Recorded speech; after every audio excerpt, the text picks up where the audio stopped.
For decades, the US and Canada enjoyed a reputation as the world's friendliest neighbors, shared borders, shared values, even shared wars. But in 2025, that friendship is wearing thin end in some states. It's already collapsing. Forget polite diplomacy. From cross-border trade feuds to ideological clashes, social media backlash, and growing economic tensions, American frustration with Canada is boiling over. A stunning 37% spike in anti-Canadian sentiment was recorded in the US between 2023 and 2025. And in the following 10 states, that friendly neighbor image has been torched. So why are Americans turning against Canada? What triggered this unprecedented backlash? And which US states are leading the charge in this growing cultural Cold War? Let's count down the 10 US states that dislike Canada, most in 2025, and what you'll find might shock you. Number 10, Texas. The Lone Star's cold shoulder. In Texas, the disdain for Canada runs deeper than mere policy differences. This is about sovereignty, identity, and raw, unfiltered economic power. A recent survey in 2025 found that roughly 10% of Texans, especially in rural counties, consider Canada a border threat due to what they call soft, globalist policies. And it's not just talk. Texas's $2 trillion economy thrives on fossil fuels, border trade, and unshackled capitalism values starkly at odds with Canada's more regulated, eco-conscious framework. Many Texans believe Canada's environmental criticisms and trade restrictions are veiled attacks on their way of life. Adding fuel to the fire, conservative talk shows across Texas have reported a 28% rise in anti-Canadian commentary since 2023.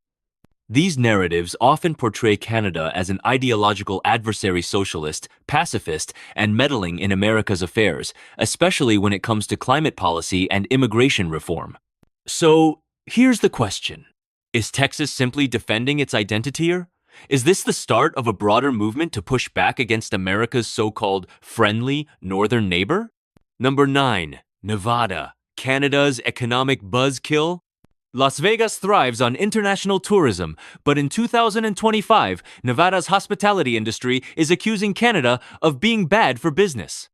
And they've got the numbers to prove it. A 25% drop in Canadian tourist spending in the state since late 2023. That's not a small dip, it's a hemorrhage. Local economists blame this decline on Canadian travel restrictions and weak cross-border coordination, which frustrated American resorts and casinos depending on snowbird traffic. In response, nearly 10% of Nevadans have voiced frustration with what they call Canada's economic unreliability. Worse yet, social media sentiment from Nevada users jumped 33% in anti-Canadian remarks since 2023. Residents are accusing Canada of playing politics with travel, especially after Ottawa publicly criticized the U.S. second for lax COVID policy enforcement during high-profile holiday seasons. When your economy runs on entertainment, every canceled flight from Toronto to Vegas hits like a gut punch, and for Nevada, that's enough to start flipping the hospitality script from "welcome neighbor" to "why bother coming at all?" Number 8. Massachusetts, cold liberal war. Massachusetts may be liberal, but don't expect its residents to praise Canada's government. In fact, 14% of Bostonians now criticize Canada for what they call fiscal recklessness masked as compassion. It's an unexpected twist, progressives clashing with other progressives over economic ideals. This discontent largely stems from Massachusetts' high-earning population who resent Canada's universal healthcare, high taxes, and growing debt. Many see the Canadian model not as an ideal, but as a warning sign. In 2025, when U.S. debt is already spiraling, Canada's policies look to many like a roadmap to collapse. It's no surprise then that anti-Canadian discourse in Massachusetts soared 40% from 2023 to 2025. And this backlash isn't coming from right-wing circle sits emerging from tech CEOs, academics, and policy hawks who feel Canada's kindness-first ideology is economically suicidal. So here's the irony. While both nations vote blue, the intellectual elite in Massachusetts may be turning red-faced at Canada's idealism. Are we witnessing the rise of an unexpected liberal-libertarian fracture? Number 7. New Jersey. Cramped, taxed, and frustrated. Life in New Jersey isn't easy, it's congested, it's expensive, and no residents are pointing their frustrations north. A stunning 11% of New Jersey respondents now say Canada is diluting American competitiveness. But what does that even mean? For many, it's about policy envy gone sour. Canadians get cheaper healthcare and lower college costs, but at the price of higher taxes and slower innovation. For Jersey residents stuck in a grind of overwork and high rents, Canada becomes an easy punching bag symbol of how things could be better but aren't. Social media analysis confirms it. New Jersey saw a 35% increase in anti-Canadian commentary over the last 12 months. These aren't just jokes about hockey and maple syrup. These are serious critiques about trade policy, currency manipulation, and Canadian elitism. The Garden State may be small, but its anger is loud. The question is this frustration about Canada? Or is it about America's own broken promises? Number 6, Pennsylvania. Red, blue, and ice. Cold toward Canada. Pennsylvania is a battleground not just politically, but economically. And in 2025, that battle has a new villain, Canada. Roughly 9% of Pennsylvanians now believe that Canada's socialized medicine, soft diplomacy, and economic policies are threats to American innovation. This may surprise you. After all, Pennsylvania isn't even a border state, but here's the twist. Its economy depends on manufacturing and self-reliance. And for many, Canada's handout culture is viewed as undermining the grit and grind that built America's Rust Belt. The resentment isn't imagined. A 27% spike in anti-Canada online commentary shows that Pennsylvanians are increasingly vocal about what they perceive as Canadian moral superiority, and they're sick of it. Many feel Canada's holier-than-thou stance on climate, healthcare, and diplomacy is just virtue signaling. So the next time a Canadian says sorry, don't be surprised if a Pennsylvanian replies, "We're not." Number 5, Florida. The Sunshine State shuts the door. Florida isn't just turning away from candidates, slamming the door and locking it. Once a beloved destination for Canadian snowbirds, Florida has seen a staggering 31% decline in Canadian seasonal residents since 2022. What happened? Many Floridians feel Canadians have become too politically vocal, criticizing everything from Florida's gun laws to Governor DeSantis' handling of immigration and COVID-19. Local opinion columns and conservative radio shows have called out Canadian media for meddling in U.S. politics, and the backlash has gone viral. But it's not just culture, it's cash. Floridians claim that Canada's tightening currency and rising travel taxes have made Canadians cheap tourists who bring less money and more complaints. And when Fort Lauderdale real estate agents reported that Canadian buyers dropped by 40% in 2024, resentment exploded. This isn't a feud over beaches, this is a full-blown rejection. Floridians are increasingly asking, if Canadians don't respect our laws, values, or economy, then why are they even here? Number 4, Montana. When neighbors turn hostile. Montana and Canada share a long, peaceful border, or at least they did. In 2025, tensions between these once friendly neighbors are reaching historic highs.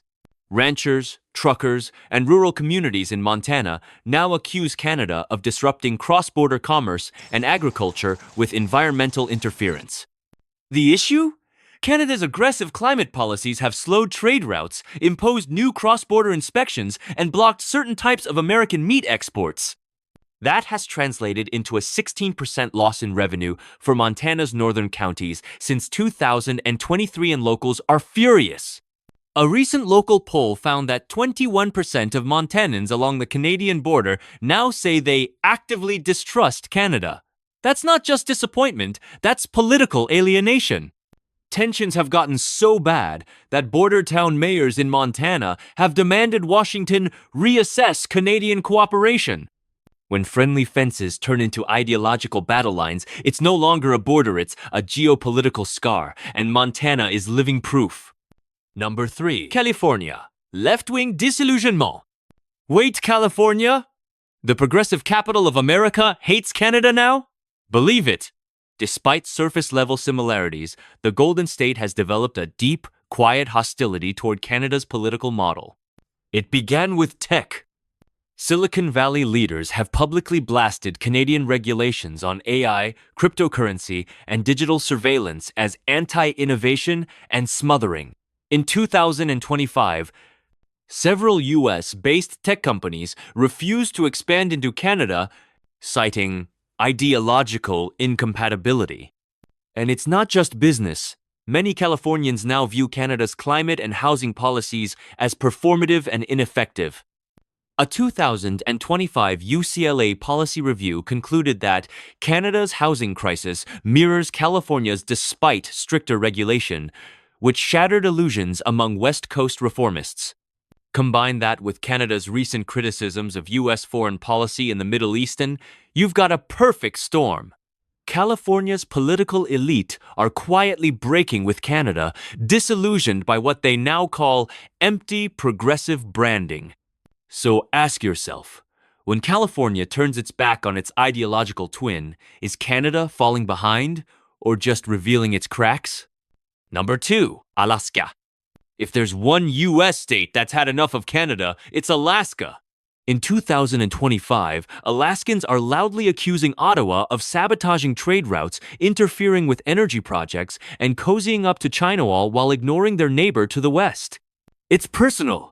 Alaskan fishing crews blame Canadian maritime policies for choking access to shared waters.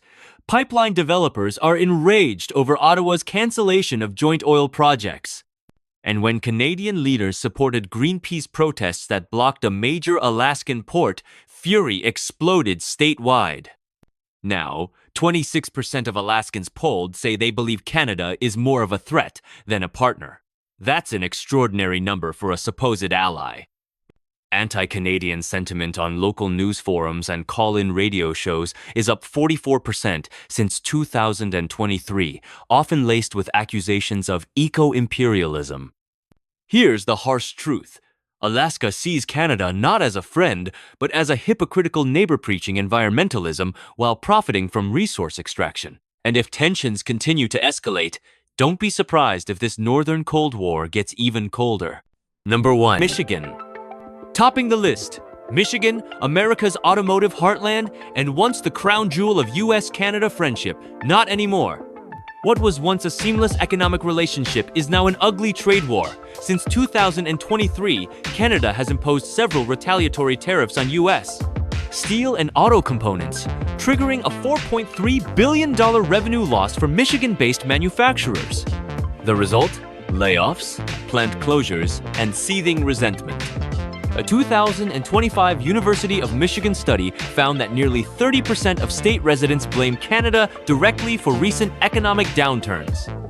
And it goes deeper.